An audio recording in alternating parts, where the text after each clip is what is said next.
Hey guys, welcome to another edition of Discovering Our Journey. I'm your host MC. And I'm JC. Boom.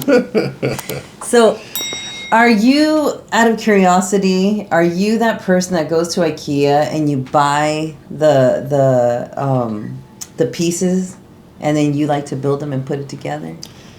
Or do you just rather call someone and just have it done or have them do it? Or Can you have them do it? Yeah, I guess. I heard you can have someone do it. So I've heard some. Actually, you know what? Yeah, because I have a friend of mine who actually does that. Furnishings, he goes and builds stuff. But it's not IKEA. It could be anything. It could be something, cabinets he got at Home Depot or whatever it is. So he's one of those types of person that goes out to your house and then you bought a closet even at Home Depot or something, like a little closet setup, and he goes and he sets it all up for you. So yeah. There's to some degree, I am that guy. Yeah. To some degree, I'm saying I do enjoy putting stuff together and whatever.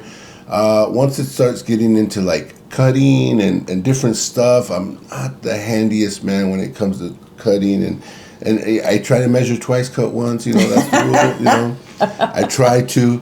I do like it, but I don't know. It's just for me, manual things like that. I find it a little stressing sometimes. Yeah. Sometimes. Yeah. But for me, it's like playing Legos with IKEA stuff. Yes, do you have extra screws sometimes? Like, where do these go? It's like, you know what I'm saying? So why do I have 10 of these? Why do I have 10 of these left? All right, here it goes, and it's like, oh dang. Hey, and then when you're like pulling out your drawer and stuff, you see that the top is like wobbly. You're like, exactly. That's where they belong. It's like, why is my drawer drooping? Oh, you know what? Those security screws were in the back. Now, did your dad or your mom teach you how to do that skill of how to put things together, or is that something you figured out yourself? No, that's pretty much something I figured out myself. My dad, I didn't grow up with my dad, so I didn't get that son father kind of thing. So we didn't grow up together, and my mom was always working. And I've just been that tinkering kind of guy that just, likes to tinker with stuff. So it's like I'd always wonder, how do you put that together, Almost to the point where I like to take stuff apart and, and put it back together at one point, but things were a lot more simpler back then than now. You can't take stuff apart nowadays. It's like... See, and then I'm only asking that because we were talking the last show about how, being outside, how school had all the workshops and things like the home ec and stuff, what we actually did, because all of this really presented us with who we were as we were growing up, like our purpose in life, like did we find it? And then also how later on we'll talk about how it spills into our relationships. Yeah, when you start working at school, when we were, like you said, we're talking about home ec, maybe someone enjoyed making cakes. You talk wood shop, I guess, that's where I first learned how to cut and stuff and whatever. And there's people that took auto body mechanic. I didn't do that, but there was a lot of my friends that did cars. Well, what about you? What do you feel like you're the type that like to put stuff together? Oh, absolutely. Yeah? Absolutely. Yeah. But see, that's the thing is that I was never really in school, mentally, even though I was there, I wasn't really mentally there because there was always so much in my imagination. I was very creative. Yeah. And so I needed someone to kind of hone me in. I worked better in the more one-on-one situations because I just had so much going on in my mind. So you're the type of here, the task is this, but then you made this. Is that what you're saying? Oh, dude, yeah. Well, no, it made sense to me now. When I do pieces, especially when I did when I do sculpting, I see the finished product that no one sees, and I can explain it until I'm blue in the face, but no one sees it until I actually finish. And that's something unique that I didn't know I possessed. It's some things that it's funny. The other day I was looking at something on the walls, and it's happened before to me. But sometimes you're looking at a certain wall or something, and just the way that the shadow is and stuff, you're like, oh, I can imagine a dog right there, and I can imagine a certain thing like that. And I just thought, I don't know why it hit me. It's like, man, I wonder if that's what artists see. That's crazy. They see the canvas like that. But then it's weird with me. Sometimes if I blink or whatever, I'm like, oh, man, I lost it. I lost it, yeah. I lost it. So it's so I'm like, and the one thing that just is so bizarre to me is those people that paint upside down. Have you seen that? No. What? No. Oh my God. They'll sit there on the canvas and they're doing all this stuff and they're painting and stuff like that. And once they're done with the painting, you're like, what? The front door? And it's like, dude, is that the freaking Mona Lisa? You're like, oh my God. Not only did the guy paint this awesome piece. Yep. But then he painted it upside down. We're so complex. Wow. We are such complex individuals. It's beautiful. But so I asked that because I know growing up with some siblings, right? I was able to see and capture my father wanted to always like show us things. He wanted everything to be a lesson, and many of us couldn't handle it, right? Many of us couldn't handle it. But I was always like, I want to know, I want to do it, and I think it wasn't just that I wanted to. I think I wanted to be like that child with that. I wanted to be like, daddy's little girl. I never was, but I wanted to reach that bar. Were you teacher's pet too? No. I told you I wasn't even in school mentally. Okay. But did you want to show the teacher like also that affirmation or no? It was more just a father. Just my father. Just your father. Just my father, because he was to me, I looked at him very strong. Now. With the child's lens, right? I looked at him very strong. He was like the leader. You got to obey him. Like there was a fearful respect to my dad. Yeah. So it really molded me, and I didn't understand until now what was happening then. It's important. It's crazy, but so I benefited from saying yes, even though I didn't make it to his heart of wanting to be, his spot of like, that's my little girl, like I never made it there. It was my other sister, but I tried, and I never felt like, I never made it. But I did feel like, those moments when you're watching like Family Matters or something, and they're just like, there's many of those moments for me. There was, but at the end, I took a lot of knowledge of how to garden, how to even make the holes on the floor, how to tinker with things, taking radios apart, understanding the mechanics of things, being daring to try to fix things. And I mean, I think it's one of those things where since the other sister's a little older, she was a little bit more mobile in the sense of where she was already, older than you, so she was able to do things a little bit more. And a little bit, and you were always the one that was like, you dropped a screwdriver probably or something. And it's like, we're trying to get it, but you just weren't, because I mean, honestly, people don't understand this, but, I struggle with guys sometimes even holding a drill. They don't even know how to hold a drill. They're sitting there like this and they're like, okay, I'm drilling. And it's like, no, dude, it's like that. It's like they don't, I mean, there is mechanics in holding tools and stuff like that. There's not, you think you're doing this, but you're not. It's like you're doing this and stuff. And it's like, you have to have a certain way of tightening stuff.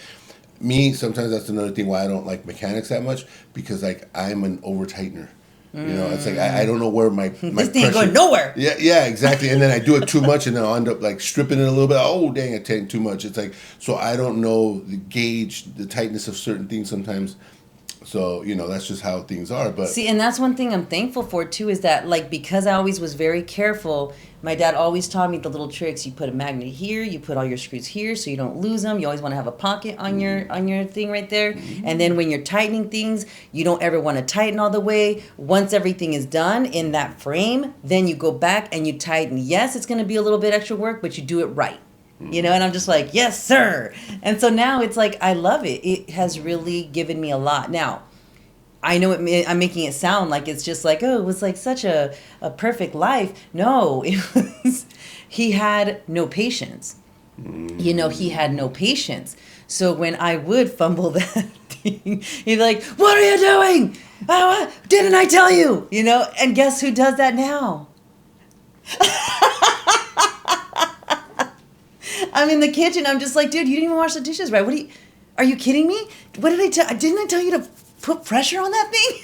Didn't I tell you to wipe this way and then wipe it off that way? You did this. That doesn't work. But now I see why a lot of times we say that to our partners, like, you're just like your mother. You're just like your father. Yeah, well, they grew us up. But also we picked up these habits, And so now I'm realizing, okay, I learned how to deal with conflict through my parents. I learned what frustration was through my parents. I learned how to lead through my parents. the rules and regulations, I learned them from my parents, but then I modified them, right, in my own world.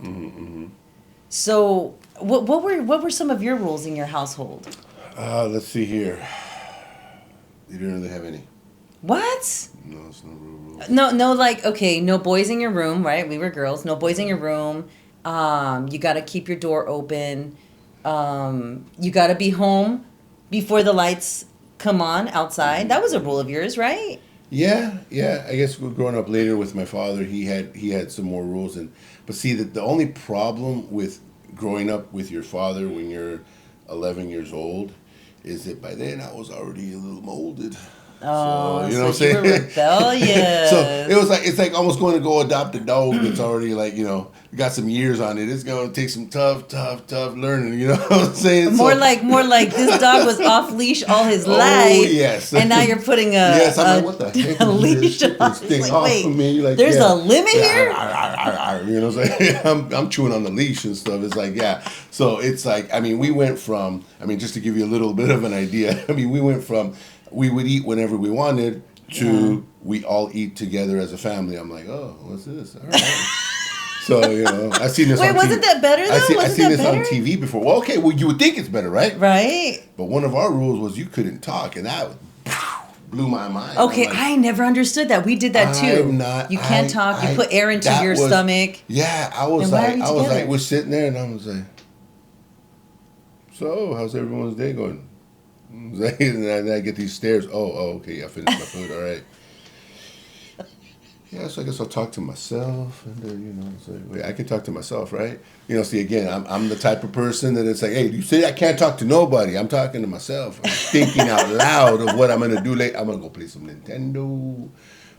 I was just like, so at that point in my life, it was like tough because I was like, what is this, Yeah. And then we had other rules, like, well, it wasn't really a rule. It was, again, I realized like we had to eat all our food. That was a big thing for me. Same. Because I, the good thing is that I technically was never that picky to begin with food, but it just felt weird because there was a lot of dishes that my mom, didn't make. My mom didn't cook traditional Mexican food, especially because she was married to a Colombian. So it changed the seasoning. It changed a lot of different things. Oh, yeah, big time. Different culture. They don't use pepper and stuff like that. Even though they don't use pepper? They don't really use pepper. Oh, no, shoot. Colombians, no. Because it's just that if you realize if you put pepper in your mouth, it's kind of spicy, right? But it's not really spicy. Right. But it's got a little bite to it.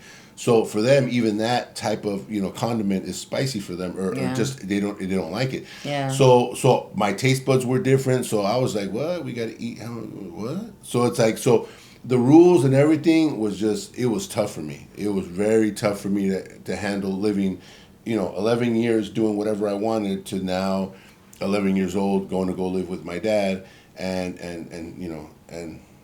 the family and being like, what? Now we do this. Now we do that. So. By that time, I was already like, it was tough. Well, and that's another good rule too. We did have rules on TV, like what programs we could watch, what time. Not really. The time wasn't really a factor. It was more like what we could watch. That was also another one for us. Yeah. MTV was a big no. Obviously HBO at night. Cinemax. That was a big no. But yeah, those were rule setters, right? And then also, how about chores? Was that another rule? Did you guys have chores at a certain time? I again, growing up to 11, no chores. Then after 11, they had chores. I mean, they'd make me go do some gardening, and I wasn't about that. I was like, that was my ancestors. Yeah. I'm trying to garden. I was like, what do you mean, dude? That's like, it just wasn't something that attracted me. Yeah. You know what I'm saying? But it's like, you have to learn how to do this. I'm like, well, I don't have to do. I'm not gonna grow. Look, there's a grocery store right there. I go get my carrots and everything and stuff over there. I don't gotta garden nothing. Yeah. So and the thing is, again, I couldn't take advantage of it because aside from the fact that I get it now as an adult, let's just say, oh, that's cool that, if I would have learned this or would have learned that. But again, we go back to sometimes, our parents don't know how to teach us or guide us, right? They sit there and they'll say, clean it again. You missed it. You got to go a second time. It's like, so that's just the way that they see things, and we have. And it's also the way you saw things too, because sometimes we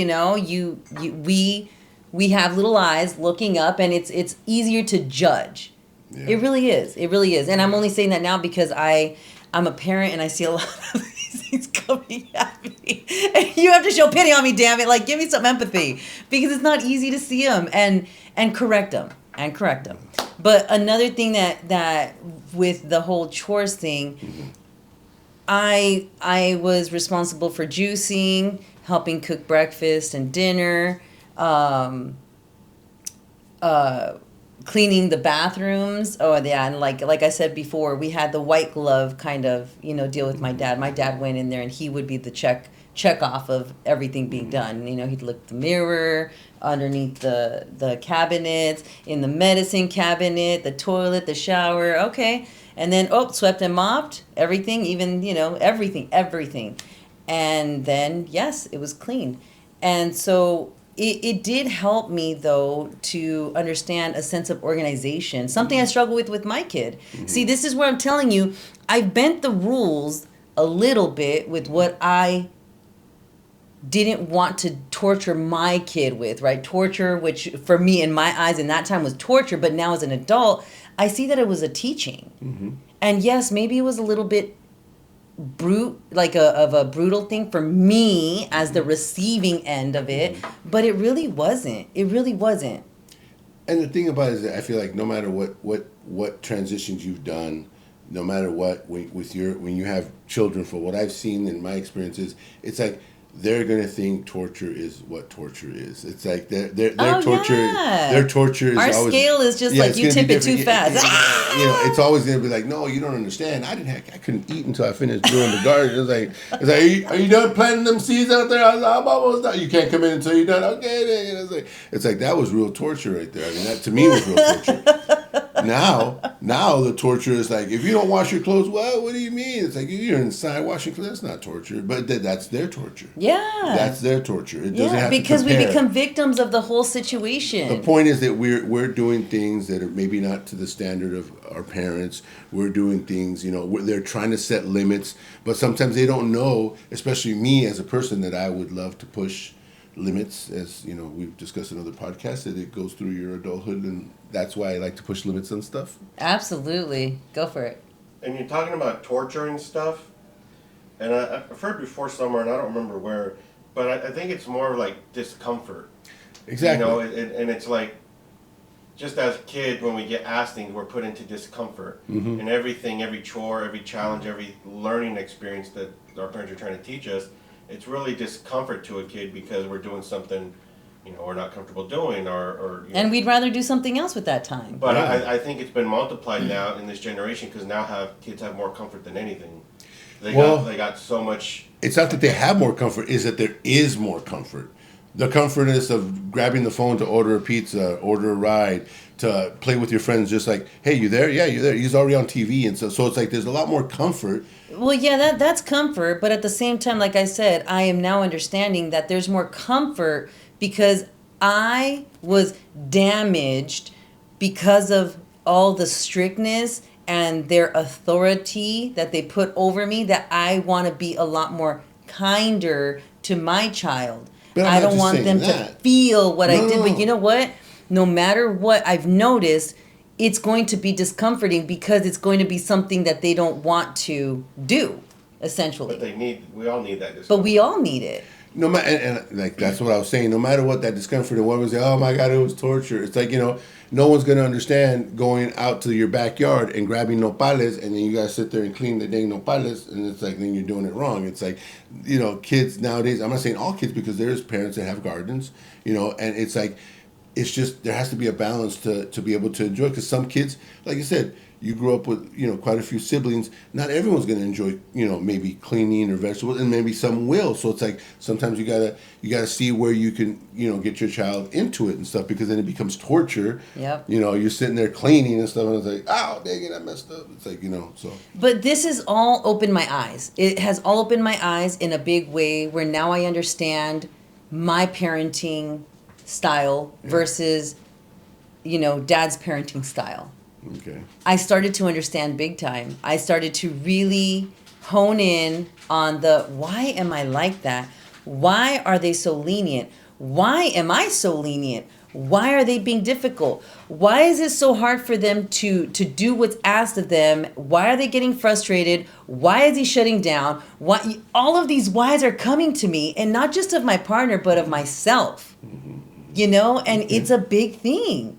We need to detect is that your childhood, your past is something that has created and molded you. And when you bring that to partner up with somebody, you're taking on their way of thinking, their way of coping with things, their family dynamics. Like you said, there was no eating, there was no talking in the dinner table. Well, I've changed that in my family, and now we eat at the table, but we talk. It's important to talk about, hey, what do you think about your teacher? What's going on in school? What's the drama? Ooh, what did Samantha do? Like we want to know the skinny on things, because we want to hear not only what they're going through mentally, we want to know how they're processing it. We want to know, are you using, because remember when we're growing up, especially being with a big family and having like our extended family outside, all of our neighbors and everything, like how did you end correlations with them? If hey, that's not fair, you shouldn't do that. Did you keep the fight going? Did you exile them? Like, what did you do? And do you find yourself doing that now? Yeah, I mean, me not, technically having children, having my brother with me for quite some years. There's a 16-year gap difference. So it was, me and my wife took him in, and basically, twice in his life he's lived with us, and just it is different. It's just certain things that like you said, we see it as adults now. Why maybe there was no talking at the table, because it was time kind of to maybe decompress, eat your food, and it was just kind of that nourishment time. But then as you would see, because sometimes you would see shows where it's like, oh, after dinner we have family time. And sometimes, and sometimes in our family, we would do that after dinner, have a little bit of a family time. And then that's the time to talk. So maybe that would make sense then why we wouldn't talk at the table and then have family time afterwards.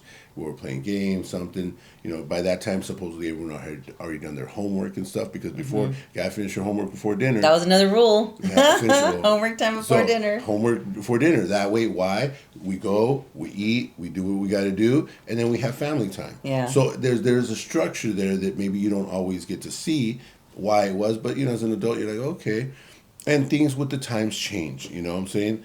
Now it's like the big thing is, I think, especially a while back, I remember the big thing was no electronics at the table. That to the new generation is almost like, what do you mean? It's like, that's almost like, it's not the same as ours, but it really is. That's there, don't talk at the table. No electronics at the table. Yeah. Oh my God. That's another way of communication. Yeah. That's another way. So it's like true. That's their version of, oh my God, can you believe this? We could not have electronics. And now we have these Google glasses that we're like, hey, we're at the table and we're like clicking stuff. I mean, that's going to be the future, that would be you future. Going in the loophole. Yeah, exactly, going in the future loophole and stuff. So that's funny. Yeah. And how about pets? Was there ever pets a rule in your house? Like, very, very big. Pets are only outside. Pets are only outside. Yep. Yeah, that's how it was. Pets were always outside. And and that's kind of how we grew up. I mean, even my father-in-law, same thing. It was, it's funny, is my wife, when she talks about my father-in-law in that situation, that finally, after so many years, that, he would see our babies and stuff, and then they would, he actually come and get one of our babies and be like, hey, he hasn't, come over, Chiquito hasn't come over and stuff. And then, he was really like, he was comfortable with him inside. Mm-hmm. But then again, you have to realize that I feel also that the purpose of a pet has changed throughout the life. Yeah. The purpose of a pet, let's be honest. I mean, we're talking about way back. I mean, the pets were our partners in a sense, but they were our guardians. They're the ones that They took were care more of, our guardians. Exactly. So they took care of the take care of property. the property. They Yes. took care. And they were our friend. They were our friends at the same time. So we took care of them while they took care of us. Yes. I mean, so Yes. so the whole point was they're outside guarding while we're inside sleeping. Yeah, because there was snakes. There was not just people. Yeah. But different things, different situations. Scorpions, whatever. It could even be a fire going on down or something. You That's know, and true. They're alarming you like, hey, That's true. And the dogs, you hear them barking throughout the neighborhood because it's like they sense something, they smell something. That's right. You know, so our pets have become, oh my God. I mean, you realize, we got pets that know when you're about to have a seizure, for crying out loud. I mean, when did you even think that was going to be possible? I've heard so many stories about that. Like he kept sniffing me here, and like I kept telling Frankie. Yeah. It's like all of a sudden, I got something going on here. Yes. You know, from everything that we use dogs for now. You know, especially dogs. You know what these pets are now like. Wow, the evolution that they've evolved from what they do now. So it's a whole different style now. Absolutely. I agree. And so with that, I had to understand growing up, in relationships, sometimes partners will be like, no, pets go outside. No, I'm not going to have my pet sleep in my bed with me because we have to understand when we are trying to partner up with someone, you're also partnering up with how they grew up. Yeah. And we have to appreciate that. Yeah. And you can't feel so it's not about you. Yeah. You got to find a compromise. I have been there when my friends are finding partners and they're like, "Oh my gosh, can you believe it? He's so mean with pets." And it's like you said, they still see them, like they grew up farm boys or whatever, and they still see them as guardians outside. We're friends outside, we're not like that close where you're going to come and invade my space. I've had friends, we were just talking to a friend the other day too, was like, man, I can't believe that I was, I grew up in Mexico, and back then it's like dogs were, they still roam out free and stuff, and it was always a scary situation. So he goes, I remember kicking a few dogs and stuff like that and being like, like, get away from me and stuff, and just like I was just that bad kid. And he goes, and now that I have a dog, man, my heart breaks every time I think about, how I mistreated certain dogs and stuff like that. Like I never gave them a chance and just like, oh no, get away from me. It's like, whatever. And he goes, man, if someone were to do that to my dog, oh my God, it would kill me. Yeah. He goes, and it's like because again, the concept of it has changed. Yeah. The way we look at things have changed. You know what I'm saying? So that's kind of how, we evolve and stuff like that. It's just, it's crazy. And so back to rules. Was there any money transfers? Like, was there any, you did your chores? Here you go. You got a good grades in your report card? Here you go. Did you get any kind of money? Yes. There was a couple of different, yes. When I would get good grades, one of my godmothers would, every time I got an A, my godmother would give me, for A's, she'd give me a certain amount of money and stuff like that. So, so I'd be like, hey, look, I got my A's, what I'm saying? And my grandmother, more than anything, when I would go work with her, I remember, she worked at the Pickwick downtown. There were the Greyhound buses were, and she would be a housekeeper. So I would go and help her, make the bed. And I remember she'd give me a quarter, and I'm like, yeah, dude, I got a quarter. I know. Remember, you could do so much with that quarter. Dude, that quarter oh my was a gosh. lot, yeah. That was part of the things for rules for us. That was the rewards that you got for following the rules. I learned how to be a saver. Unfortunately, to me, it affected me because we have such a big family that I always heard no. When I wanted something, the answer was no. And it wasn't just no, it's that, we don't have the money for that. And so that kind of made me become a saver. And then I would be like that. Like if a neighbor wanted something when I was ordering something from the ice cream truck, I'd be like, well, what do you want? And I'd be like, well, you got to order from this section, right? The the below $1.50 section, and then I just spot them, I'd be like, yeah, you can have it. Yeah. Because I was always a giver, never wanting to feel heartbroken and understanding. At the same time, I understood the issue was that there was no money. And for me, those little moments that my dad would come in with, and he would be so excited too. And it's crazy too, because like there was a lot of let down faces that I remember but he would come in and he'd be like, hey, I got you all something. And he'd come in a brown bag and he'd be like, okay, you choose first. Okay, and then you, and then you. And then we'd choose like the popsicles, what do they call it? The charms, lollipops with the gum inside. Yeah. You know, we'd have different flavors and stuff. And to me, that was a lot.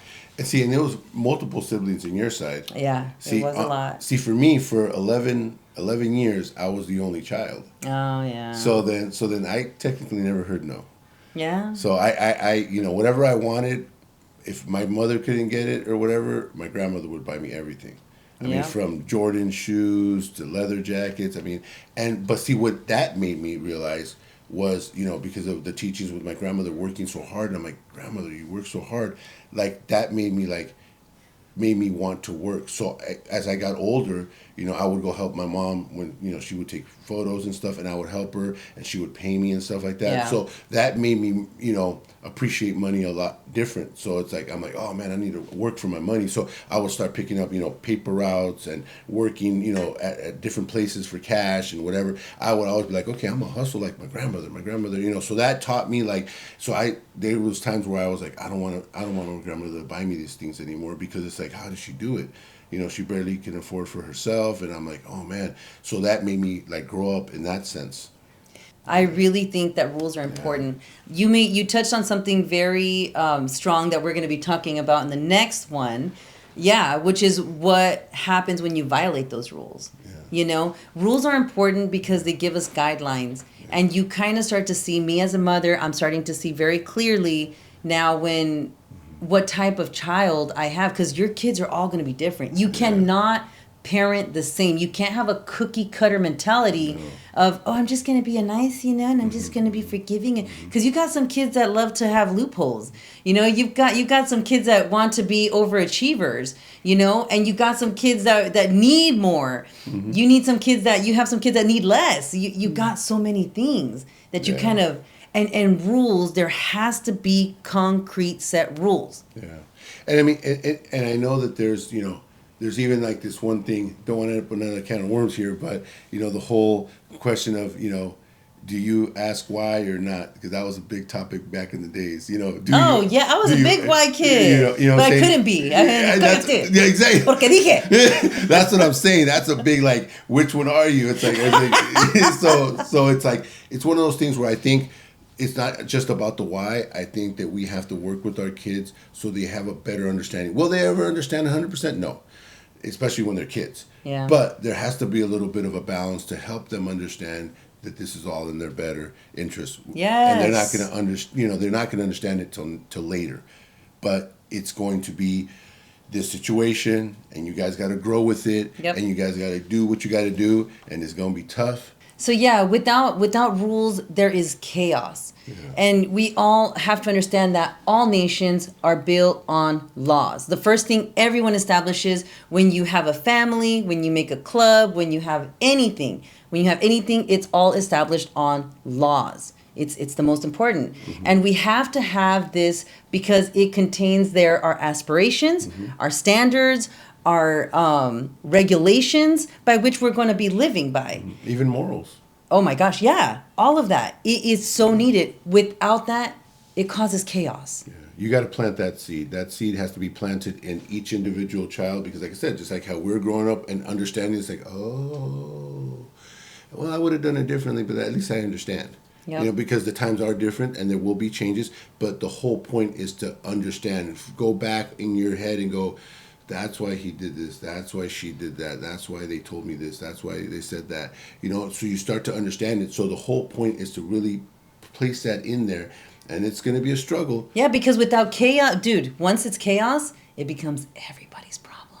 Yeah. Everybody's problem. Yeah, so they might not realize it, so it might take longer than others to realize it, but the point is that you have to do that structure, you have to try to reinforce that and hope for the best, That's right. That's all that there is because, dealing with children is it's always going to be, there's no real way to do it. But when that child grows up, that's when we start unpacking the stuff and everything, right? Because, doing rules and all that stuff is never fun. It's a lot of pain and suffering. But it's needed. And you know what we always say? There's no growth without pain. Until next time.